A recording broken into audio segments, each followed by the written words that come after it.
Thank you for joining us, America. This is the Dave Ramsey Show. Paul starts off this segment from Seattle. Hey, Paul, how are you?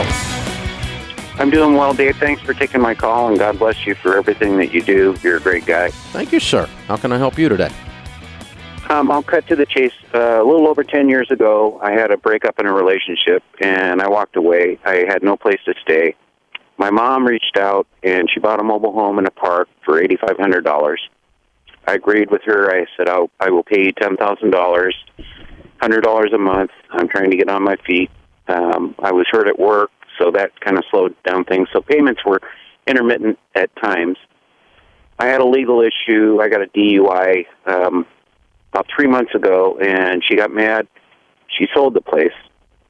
And my equity at that point was $7,500, so I owed $2,500 more. She turned around and sold the mobile home for $16,000. I'm wondering, do I have a claim on my $7,500 worth of equity? That's my big question. Is any of this in writing? I have all my receipts. I paid the taxes. I paid the space rent. Is the deal in writing? The $10,000 for $100 a month? Yes, I have that. Okay. In what form? Is it a deed or a... No, a handwritten thing, both by her and I, and signed by both of us. Okay. Well, what a horrible thing. So she sold it and doesn't want to give you any money. Basically, that's about it. She sold it for $16,000, plus she's got the $7,500 on top of that, so she's walking away with $23,500 and leaving me hanging, I guess. Mm-hmm. Okay.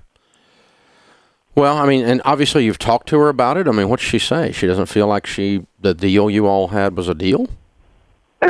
She brought up a point, and this is kind of off subject, but she says, well, you live there for $47.50 per month out of the $7,500. What she did was she took the number, divided it by the months that I've lived there, and said, where else can you live for that? That doesn't matter. That doesn't matter. What matters is that I had a deal with you to buy the thing for $10,000. I paid $7,500 of that. I was late on the payments, and so you foreclosed and sold it, basically. And yeah, it was basically in her name until it was paid off. Yeah, I understand. Which is a bad deal for everyone involved. Obviously, this whole deal is a very bad deal. So it sounds like, I mean, I don't know. I have no idea. I'm not an attorney. I'm certainly not an attorney in the state of Washington. I guess you could see one because it sounds like the only way you're going to get money from her is to sue her, right? Well, and who wants to sue their mom? I know, but who wants to rip off their son?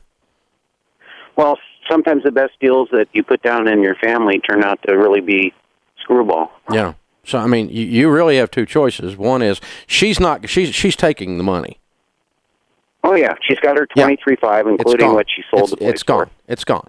And so the only way and she looked at you and said, you're not getting any of this money.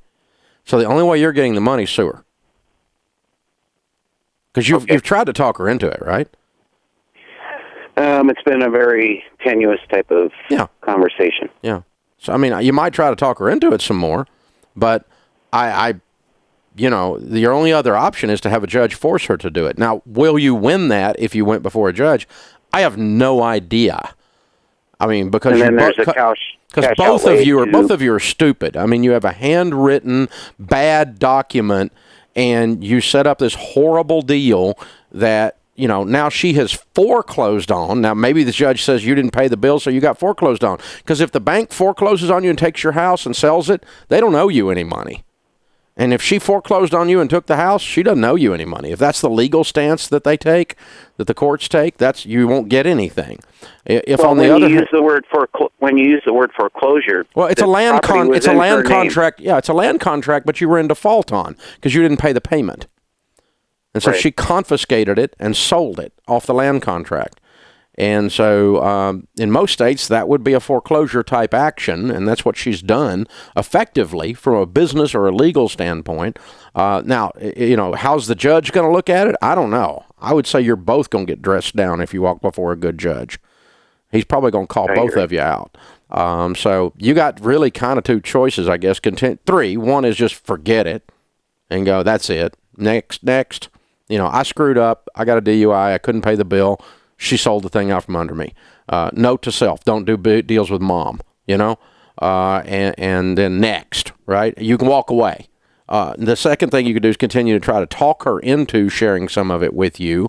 And then the third thing is, if she won't do that, obviously you could go to court. Those are your three options. Right. What is your income situation, your financial situation today? Right now, I'm living in my car, and I'm finding work through temporary services and stuff like that. But nobody in my family will touch me. I'm one of 5 kids, and everybody's hands off. 4 of them live in this, or 3 of the 5 live in my area. Yeah. Nobody's offered me a room or anything like that. So, and the reason is your continued substance abuse and the DUIs, right? Well, it's because of that. Yeah. And that was my second one. So that's why they pulled back. They're not going to support that behavior, is what they're saying. I hear you. That's that. I think. I mean, I'm not being harsh, but I mean, I'm just trying to understand why. So what I would do, I guess, if I'm in your shoes, is I would talk to her and say, Mom, can you, I understand what's happened. It's my fault. I brought this on myself. But I did pay $7,500 in over a period of years. And yes, that was a good deal. But if there's such a thing as a good deal on a trash hole of a trailer, but that's what I was living in, right? But I had a good deal on a trash hole of a trailer. And thank you for that. And I'm not, this is my fault. Just own it. Don't accuse her. So can you share some of that with me to at least let me get an apartment and get off the street, get out of my car? I have no one to blame but myself. I know. And if you'll just take that approach with her, maybe that's persuasive to her, and she'll help you get set up in an apartment or something and give you, $1,000 out of this $7,500 or something, and then count it from there and use this as your starting point to go forward. I'm not going to pursue mom and sue her. Amen to that. If I'm in your shoes, I'm just not. Because I think you both did a bad, dumb deal, and I, you might or might not win. I don't know, but you're going to lose. Loves the many splendored things sometimes when you're looking out for your kids. Yeah, but you're going to lose. You're going to lose the relationship, obviously, if you win. And so it's just. I wouldn't even go that way. I'd rather walk away than lose that. I think There's that's been enough damage done. And lastly, I would tell you this: there's a lot of really good churches in the Seattle area, and I think you ought to just swing in and sit down and talk to one of the pastors there, and catch somebody and say, "Hey, I own this. I brought this on myself. I'm trying to get back up on my feet. Is there anything that can be done that I can do around the church here? Anything I can do that you guys would participate in helping me get out of my car?" And I'm not asking, for a permanent handout, and I'm just asking for some mercy and some help. And most churches have benevolence programs. They usually involve work. They usually involve prayer. They usually involve church attendance, all of which are going to be good for you in this situation. So try to get, plugged into some network like that to help you get back on your feet. Check with some 12-step folks in the area and see if you can get plugged in there too. And you'll find some people that tell you the truth there, that love you, and that'll walk with you as you turn this around.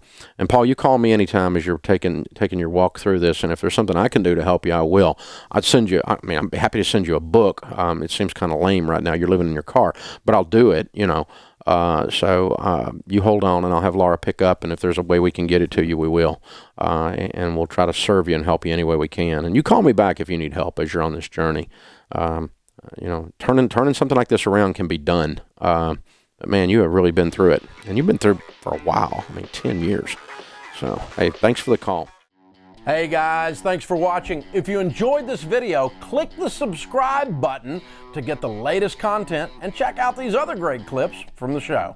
You can do this. That really is the message. Whether you've got $270,000 in student loan debt or $27,000, whether you've got a $50,000 income or a $500,000 income,